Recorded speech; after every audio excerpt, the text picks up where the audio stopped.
இன்று அவருடைய சத்தம். எழுதியவர் சகோதரர் சகரியா புனன் அவர்கள். நாள் டிசம்பர் 2. இயேசுவைப் போலவே ஜெயித்து பரலோகத்தை களிகூறச் செய்வோம். புதிய ஏற்பாட்டின் 3 இடங்களில் பரலோகம் களி கூறுவதாக குறிப்பிடப்பட்டு உள்ளது. 1. லூக்கா 15ஆம் அதிகாரம் 7வது வசனம். இங்கே மனம் திரும்புகிற ஒரு பாவி நிமித்தம் பரலோகத்தில் மிகுந்த மகிழ்ச்சி உண்டாகிறது என கூறப்பட்டு உள்ளது. 2. வெளிப்படுத்தின விசேஷம் 12ஆம் அதிகாரம் 12வது வசனம்.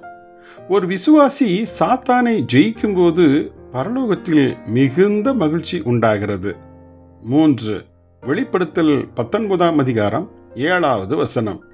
ஆட்டுக்குட்டியானவரின் கல்யாணம் வந்தது, அவரின் மனைவி தன்னை ஆயத்தம் பண்ணினாள், எனவே நாம் சந்தோஷப்பட்டு களி கூறுவோம் என கூறப்பட்டதை வாசிக்கிறோம்.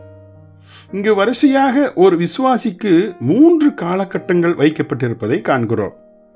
முதற் காலகட்டமாக ஒருவன் தன் பாவங்களிலிருந்து மனம் திரும்புவதும், 2வது காலகட்டமாக இந்த விசுவாசி தன் தனிப்பட்ட ஜீவியத்தில் சாத்தானை ஜெயிப்பதும், 3வது காலகட்டமாக என்னை நானே ஆட்டுக்குட்டியானவரின் திருமணத்திற்கு அவரின் மனைவியாக ஆயத்தம் செய்து கொள்வதுமாகும்.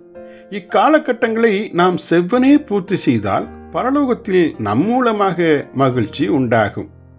இயேசு சாத்தானை ஜெயித்தபடியால் இப்போது அதே ஜெயத்தை சாத்தானின் மீது பிரகடனம் செய்யும் சிலாக்கியத்தை நமக்கு இயேசு அளித்திருக்கிறார். எனவேதான் ரோமர் 16ஆம் அதிகாரம் 20ஆம் வசனத்தில் சமாதானத்தின் தேவன் சீக்கிரமாய் சாத்தானை உங்கள் கால்களின் கீழ் நசுக்கிப்படுவார் என கூறப்பட்டு உள்ளது. அதாவது சாத்தான் ஏற்கனவே சிலுவையில் நசுக்கப்பட்டு விட்டான். ஆனால் இப்போது பூமியில் இருக்கும் விசுவாசிகளுக்கு இதே சிலாக்கியம் இயேசு கிறிஸ்துவினால் கையளிக்கப்படுகிறது.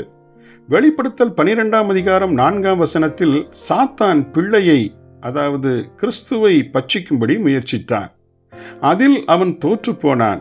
சாத்தான் வானமண்டலத்தில் மிகாவேலோடும் அவனுடைய தூதர்களோடும் யுத்தம் செய்தான். அதில் அவன் தோற்று போனான்.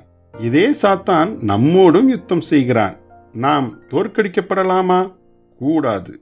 இயேசு நமக்காக சிலுவையில் சம்பாதித்த வெற்றியை சாத்தானின் மீது பிரகடனம் செய்து நம் அனுதின வாழ்க்கையில் அவனை நம் கால்களின் கீழ் மிதிக்க வேண்டும் என்ற அழைப்பை உணராதிருப்போம் என்றால் அது வெட்கத்துக்குரியதாகும்.